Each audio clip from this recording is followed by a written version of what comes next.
So, you can hear me, right? So, we looked at, in this matrix, we looked at systems that act like humans, and then we talked about a few things about that, and I actually think that figuring out how to make systems act like humans is a very legitimate goal for AI, even though the textbook basically essentially says acting rationally is enough. In fact, I think Stuart Russell takes the view that you would act humanly if that's the rational thing to do. Okay, so that's sort of a circular definition. So sometimes it's actually better to act like humans, so you will wind up acting rationally, and sometimes acting like humans. And I guess sometimes if you're talking to dogs, maybe it's good to act like dogs, and so you will act like dogs. But other than that, while you can say that, it does make sense to actually say studying systems that act humanly is a legitimate goal, because we want to have systems that will, AI systems that will work with humans.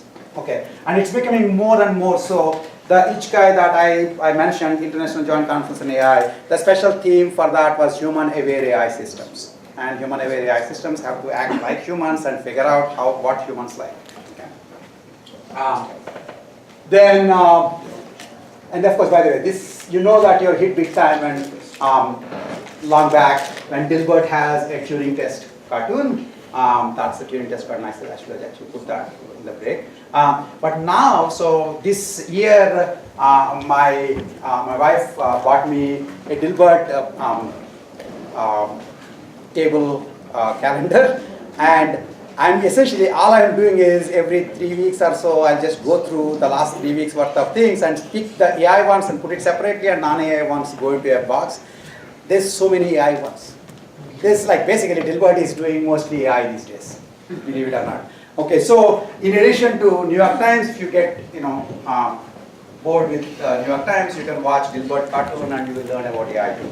Okay, in fact, we'll show, I think I had a couple of interesting Dilbert cartoons and machine learning in the talk that you guys were asked to see.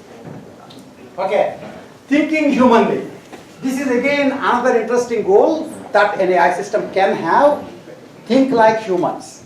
Instead of act like humans, think like humans. So basically cognitive science and cognitive psychology try to understand how humans think. And typically there has been when I was a grad student in AI, I used to read as many articles from cognitive science and cognitive psychology journals as I would from AI journals. In the middle, the fields sort of went away from each other. Actually, they're coming back closer now, once again. For a variety of reasons. One interesting reason for understanding how humans think is tutoring systems. If you want to teach somebody, you need to understand how they think. That's what teaching is all about. Okay? And because you're trying to do lobotomy and they're thinking. Okay? And so tutoring systems have to understand, for example, tutoring systems are AI systems, and they have to understand how humans think. And we have our own interesting, irrational ways of thinking. And we can't change that. And we may as well be used to that. Okay? So that is sort of, but however, it's not exactly, if you are talking about a system that is going to be on the Mars, and it will show some intelligent behavior, it doesn't have to think like humans. It doesn't have to act like humans either. It just needs to get the task done. Okay?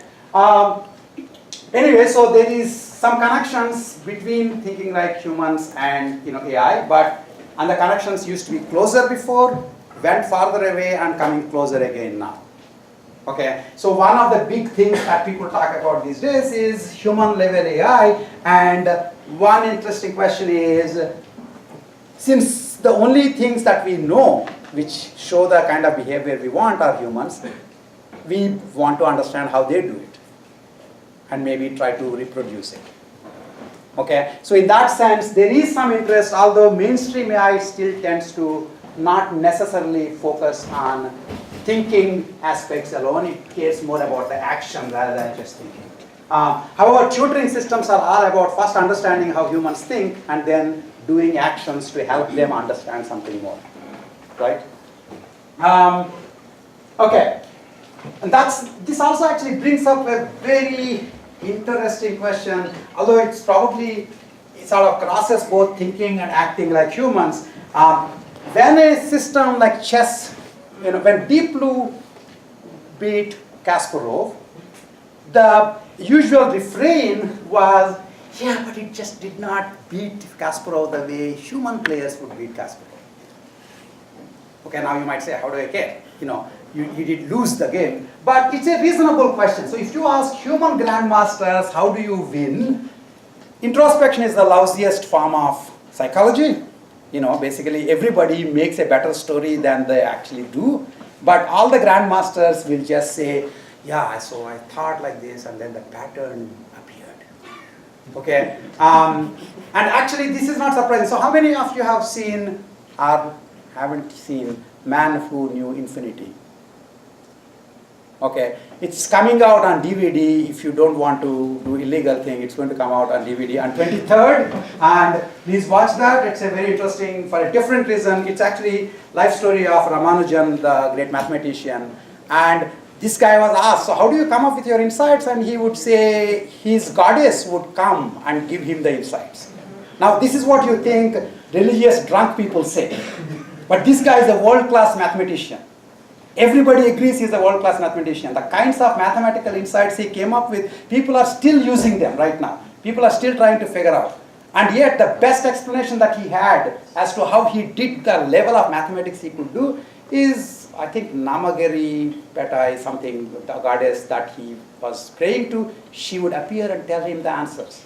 I too would like, I'm kind of a, atheist, but if I have exam answer giving gods, I would be interested, okay?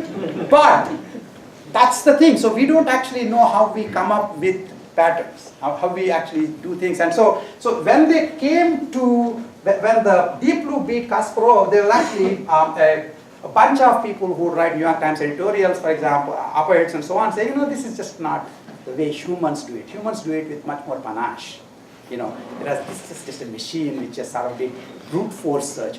If you want to put down what somebody is doing, put brute force before it. So this guy got 100 out of 100 in exam because he did brute force exam answering. So that somehow puts it down. Whereas I did it with panache and I got 2 out of 100. But that's a different story. Right? So they did say that in Deep Blue. Now one of the interesting questions is when it came to AlphaGo, there was a talk that Demis Hassabis gave not too long ago, back in February, in the Phoenix Convention Center where AAAI was held.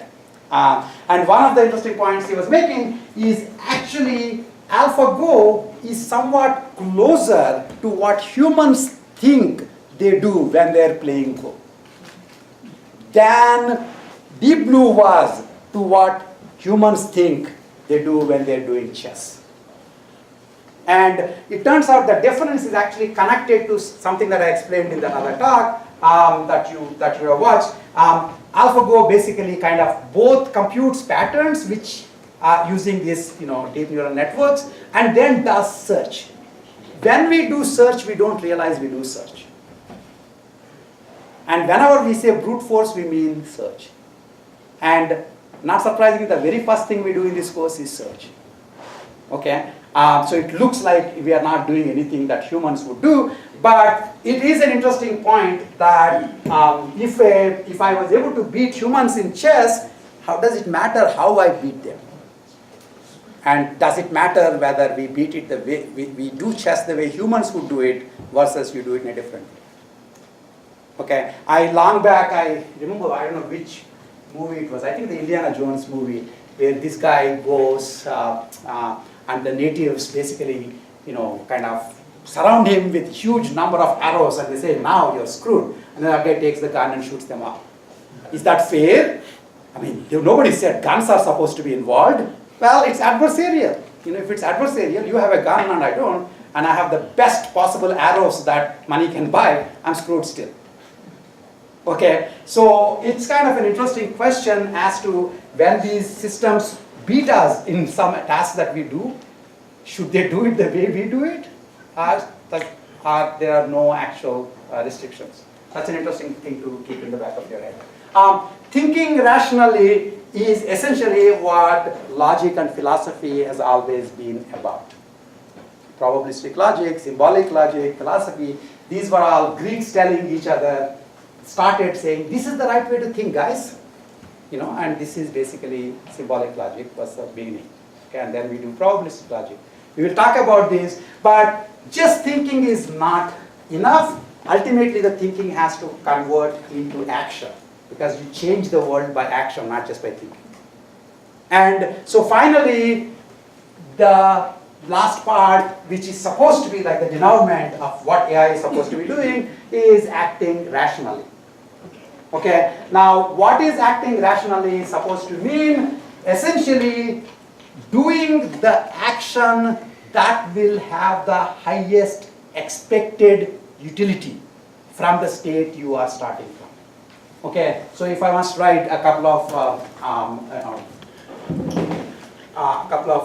notation, some notation, imagine a state S, which is the state of the current state of the world, and an action A, and we talk about the result of doing action A in state S, and you can talk about the utility of that result, the resulting state, okay, and then you take the expectation on that.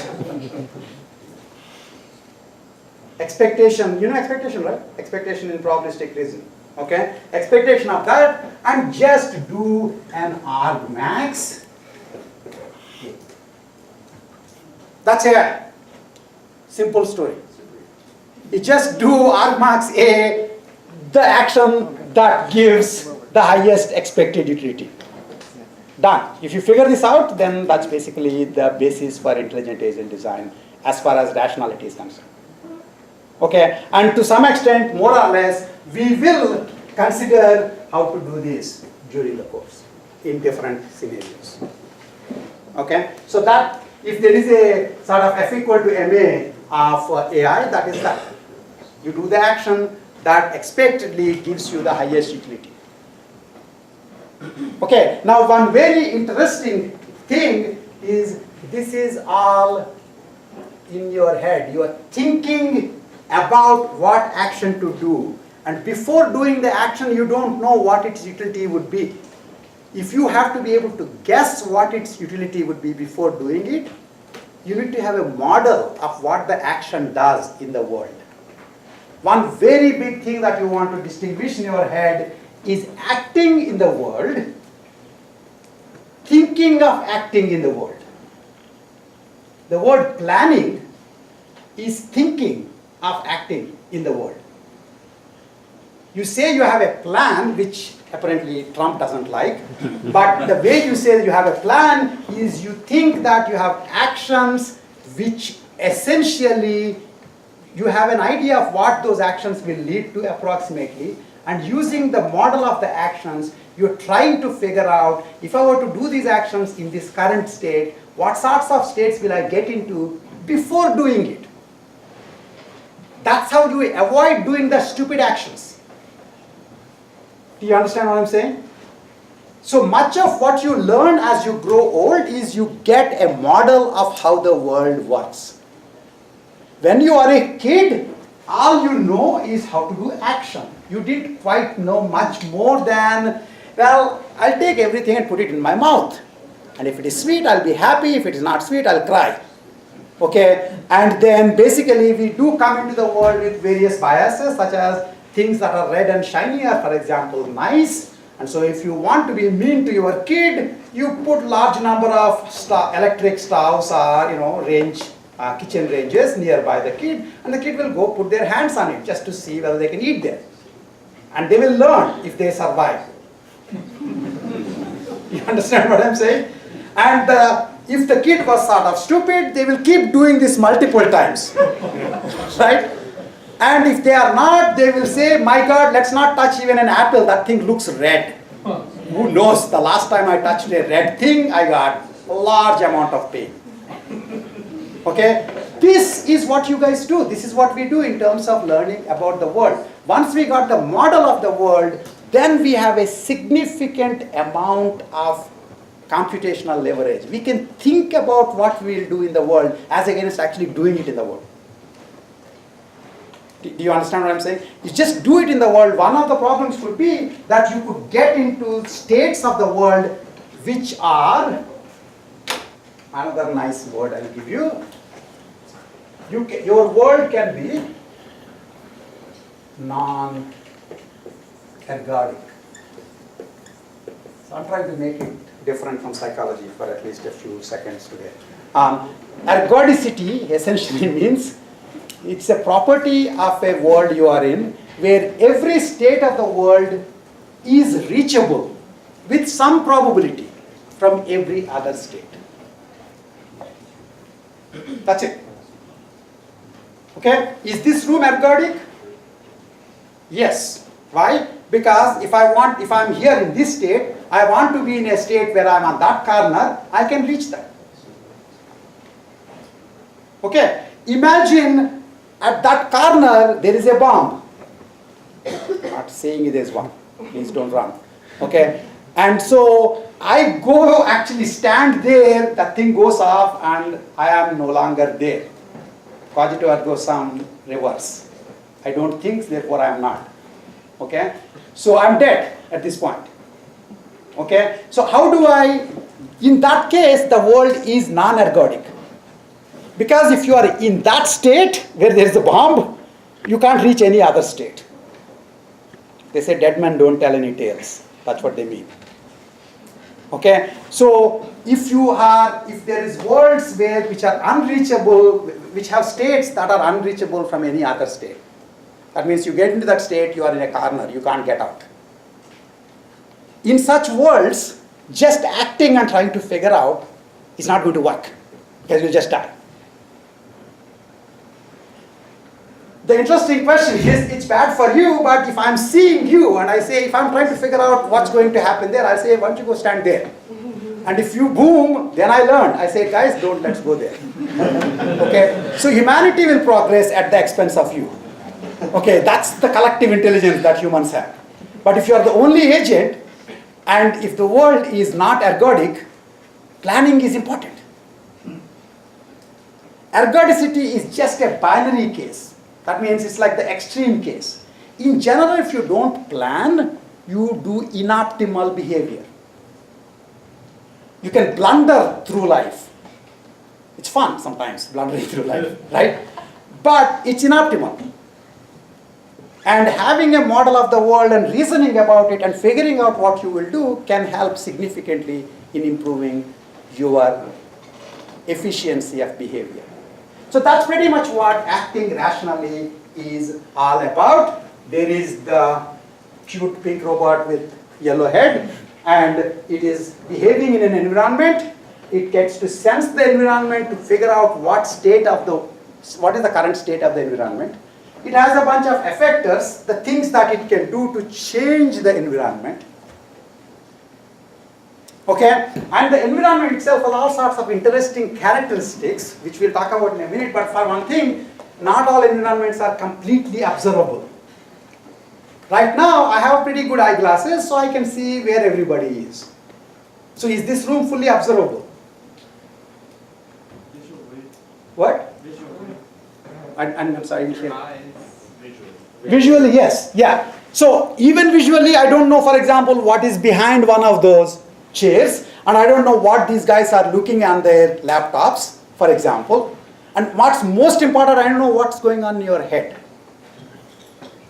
Okay? What's going on in your head is kind of the most important thing that I care about in this class. And it's also the most important thing that I care about when I'm driving on the road. The most important piece of information you want to know when you're driving on the road is what the heck is that other guy thinking. You never know that.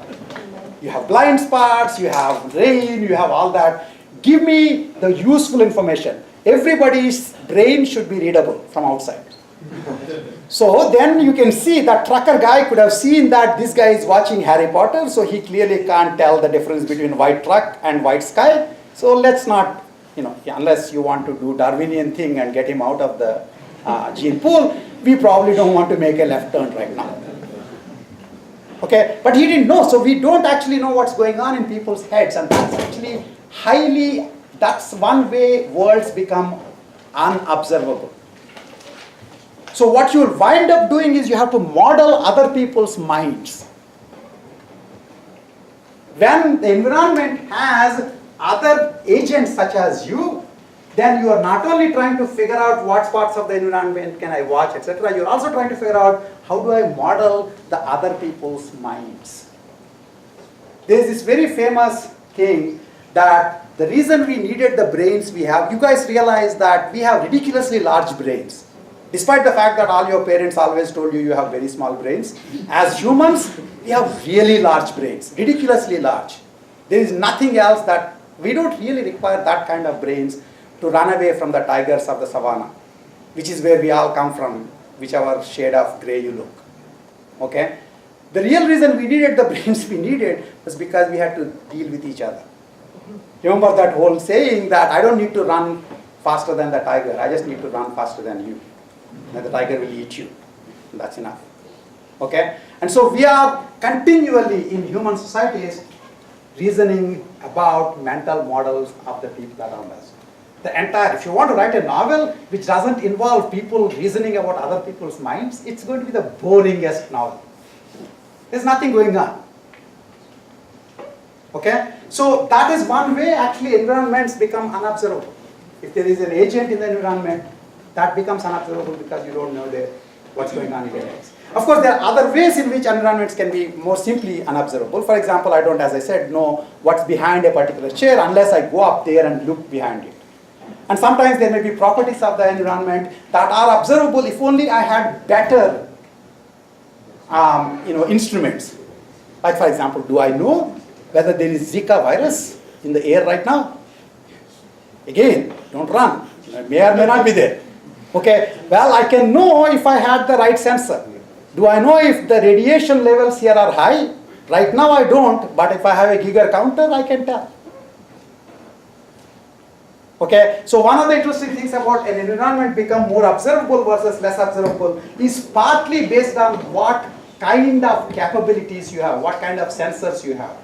The quote-unquote mind readers supposedly have the capability of reading your mind. They still seem to get into accidents, so I don't believe that they can read minds. But that's what they supposedly have. They have the ability to, completely understand what's going on in somebody else's head. And so that is the kind of, whether or not an environment can be sensed, depends also on the sensors you actually are able to afford. If I lose my color sensation, and I had the teacher, the guy who taught me AI, Jack Minker, he was colorblind. So he wanted to stick it to everybody else, so he would wear the brightest red shirt and brightest green pants all the time. And everybody, all of us would say, but he was fine, he doesn't care. So he was sticking it to us, but on the other hand, so the point is, for him, color was inaccessible because he was colorblind. Okay, so the sensory, the type of sensors you have matter. Okay, and then effectors is the same thing. You may have, if you have a cheap robot, it basically, if you ask it to pick something, it will go like this and try to pick something and it will fail. If you have a really costly robot, it might actually go with very little noise or very little vibration. It may be able to actually manipulate what it needs to manipulate. Correct. Okay, so you're paying for the determinism of the effector. And so one of the interesting things is, we'll talk in a minute, that if I have very good actions and very good sensors, and the environment is such that I can perfectly view the environment, and the actions are such that when I do an action in a state, I know exactly what the next state would be. There's no ifs and buts. There's no uncertainty. That would be the easiest case in which you can live. And that's where you can start talking about, how to make plans. And then everything else falls apart after that. As you start having bad sensors, bad effectors, bad kinds of goals, things become hard. Okay, so that's sort of connected to rational agents and acting rationally, and this is basically more or less what I was discussing there. So completing this part of the discussion, there is the four things: systems that think like humans, systems that act like humans, systems that think rationally, systems that act rationally. We are supposed to take this as the default position, more or less in an intro to AI course. That's the one we'll take. We'll just basically focus on getting a system that just works by itself without caring about humans in the loop. But really, if you do care about having systems that work in tandem with humans, you do want to understand how humans think. For example, for tutoring systems, you do want to understand how to act like humans. It will be useful in teaming with humans. If you want machines to team with humans, they better be like us. We don't like non-human things. We get really bad. We get really irritated if we have to, team with things that don't have human characteristics. Okay, so that winds up being useful. I don't know if how many of you, again, 92, none of you were even born, but any of you have actually seen Seinfeld? Wow, you're all going to pass the course. Okay. So there was, I have most of my examples come from Seinfeld, so most of you won't understand except for those guys who raised their hands. But so that was Uncle Leo when in one of the episodes he singes his eyebrows, and so Elaine puts the eyebrows which look like this. That's just a simple thing. And yet when he goes and tries to talk to people, they start saying, don't be angry with us. Why are you so angry with us?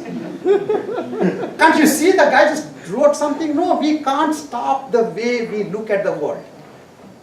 Do you understand what I'm saying? So essentially, if you don't know how humans behave, you can make a really nice robot which looks like Uncle Leo. And everybody is running away from it thinking, my God, that damn robot looks so angry at me. I don't want to take any chance.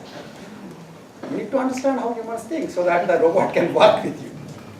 Okay, you can have a giant, but it can be a gentle giant. You can have a small robot which looks perpetually irritated and angry. And it doesn't know that it's doing it because you, the designer, are an engineer and you don't actually see what humans do. And that could be a problem. Okay? So that was my connection to Seinfeld. Today, every day there will be some connection to Seinfeld. Anyway, so that's basically the definitions of AI. I just was going to ask if there were any questions. So we talked about what happened in terms of the history of AI in this talk. There's various pendulum swings. I'll just sort of go through them quickly, and if there are any questions that you had based on the video that you have seen, or you want to bring up something, raise your hand. Okay. Otherwise, then I'll go after that to agent design and environment types, which we just started talking about. So we talked about the fact that in terms of historically, the progress in AI, interestingly, went in the direction opposite from the way human kids learn things. We were able to approximate experts way before we were able to actually manipulate things or watch the world. Okay, so we had expert systems in the 80s, we had reasoning systems that dethroned Kasparov in the 90s, we have perceptual tasks only in 2000. Around 2000 is when vision really became much more feasible. Okay, and vision, speech recognition has become feasible enough that you guys have it on your cell phones now. Of course, it helps that the cell phones themselves are way more powerful than the old room-sized computers. That is a very, very important thing. My wife, who is a professor in electrical engineering and we are a citizen, says AI is just a parasite. It's really the electrical engineers who made the world possible, because without the fast processors, what the heck are you going to do? It's just you're doing actually the same old brute force thing, it's just that you have faster machines. Now, having said that, actually this is true. I would not say this to my wife, but this is true. Right? So, you guys all heard about deep learning, right? How many of you have heard of deep learning? Okay. The rest of you are actually happy people, but this rest of the other people have already heard about deep learning. It's something like this new thing that happened, it's a huge, big thing. And so, 2 years back at AAAI, Geoff Hinton gave a talk, and Geoff Hinton is one of the guys we saw in the talk, right? He was the neural systems, hypothesis. So his basic point basically was, look, the algorithms. So these are the following big things that happened since. So actually, first of all, let me go back and say, deep learning is what I call the third coming of neural networks. The third coming of neural networks, the same concept. There was the first coming, which was called perceptrons. Okay, and there is interesting history about this. We'll talk about it when we get to machine learning parts. A guy called Frank Rosenblatt basically basically realized that you can train single layer neural networks, and they obviously wind up having significant limitations. Those things only learn patterns where the patterns can be separated by a line. So if you're trying to learn the difference between all the positives and all the negatives in examples in some space,